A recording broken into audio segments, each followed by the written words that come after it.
Hey, it's Joel. So listen, I am in the garage of the client, the house where we've been preparing those beds on the back of the house with better soil amendment and also with an irrigation system. But today it's raining, we didn't want to be out there, so we're in the garage and we're going to demonstrate proper planting technique. Preparing the roots and actually planting a plant is the same, whether you're planting into a container with potting mix or into a bed in the ground with soil that's been amended and loosened up, okay? So I just wanted to lay out for you what I've got, what we're gonna do, and then we'll actually get into it. So right here in front of me, I've got what is roughly a 14, 15 gallon nursery pot. I've got a bunch of potting mix in it already that has been moistened, not wet, not dry, moist, like a wrung out sponge. Over here, I've got some additional moist potting mix because I may need to backfill a little bit. And then we've got the plants that the client picked out. I happen to like these plants too. This one here is a type of salvia called a hot lips salvia. It's kind of a fun story behind that one. Right here, we've got a yellow pansy. This variety happens to be called Matrix. This one is a plant that I call Kufia, but many people call Kufea. And I just wanted to take this opportunity to point something out for all you botany geeks out there.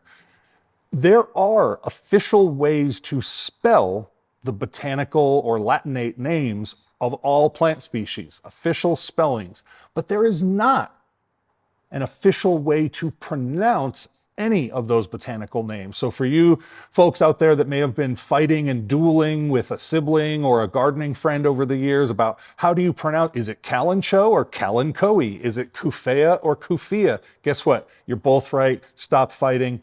But if you really want to fight about something, fight about how you spell the names. All right, let's do some planting. So first off, I've got my planting spot and I'm gonna go ahead and just move some soil out and create myself a planting hole that we will place the first plant into.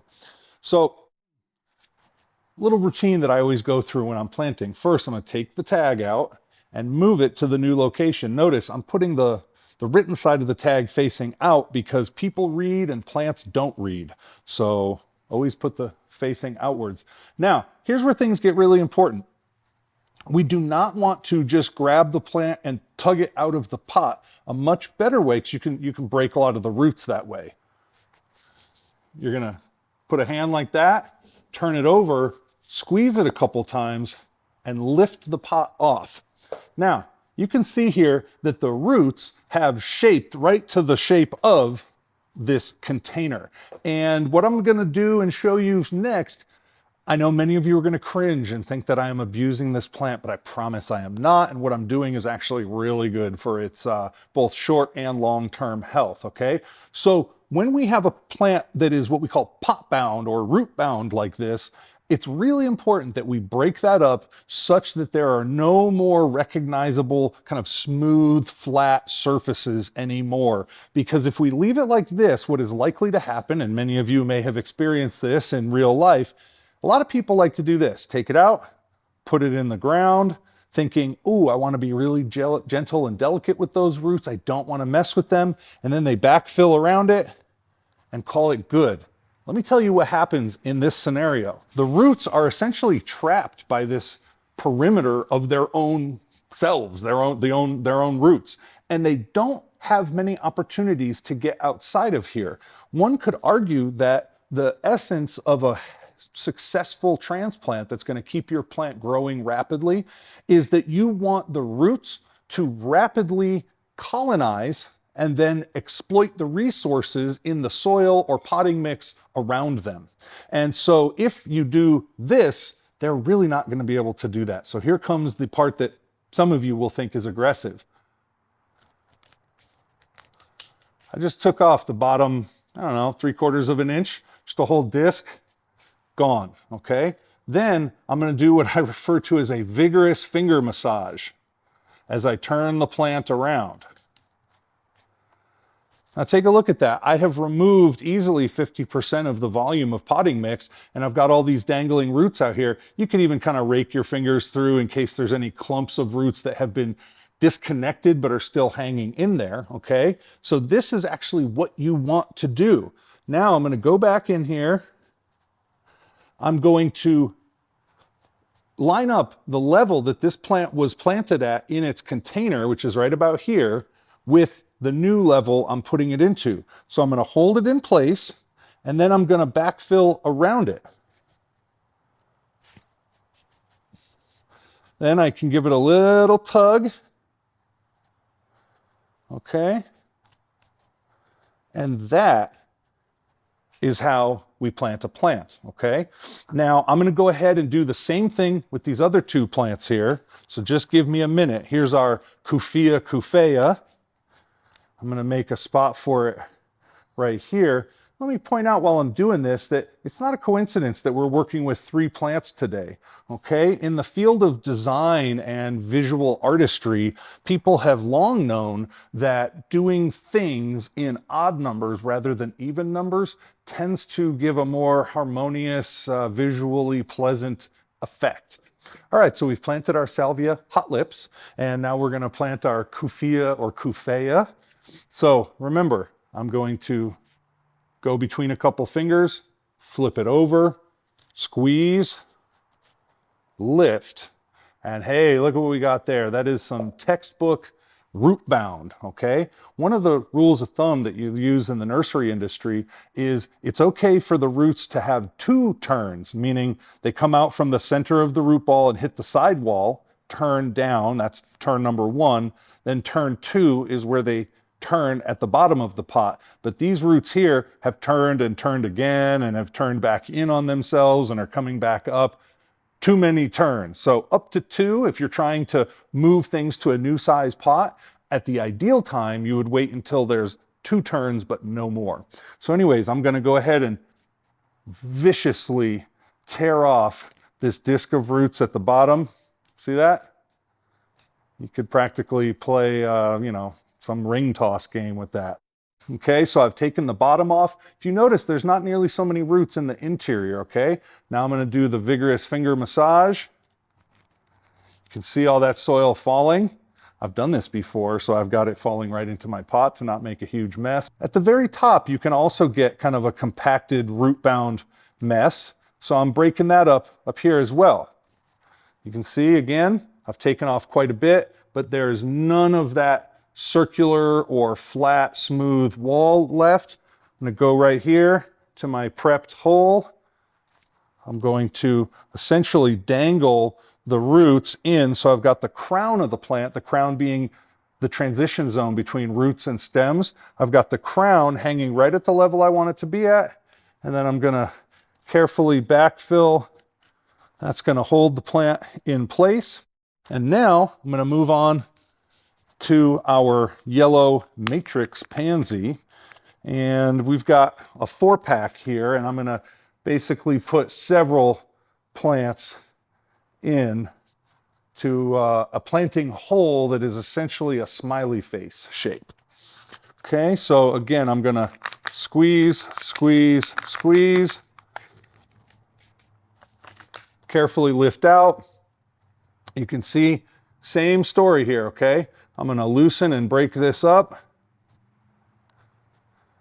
I'm going to pluck off a couple of these leaves that are a little tired and are about to die and fall off anyways. This one flower its stem got cracked in transport, so that's coming off. Okay, and so I'm going to lay that right there while I prep the next one.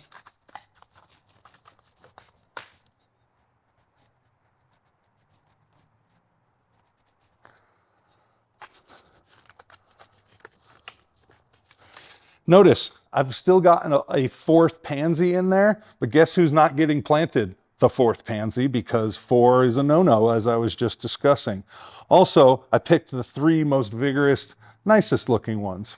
Okay, so I've got them here, and what I'm actually going to do, a little handy tip, if you can see, I've laid them up against the backside of their planting hole. Now I'm going to start to backfill in front of them. Okay, so see they're all kind of tilted backwards. Then I'm going to use my hands to just scoop back in from the front Now they're held in place, and I'm going to gently now push them back up so that they're standing upright. I'm going to use a little bit of my extra potting mix here to backfill right there.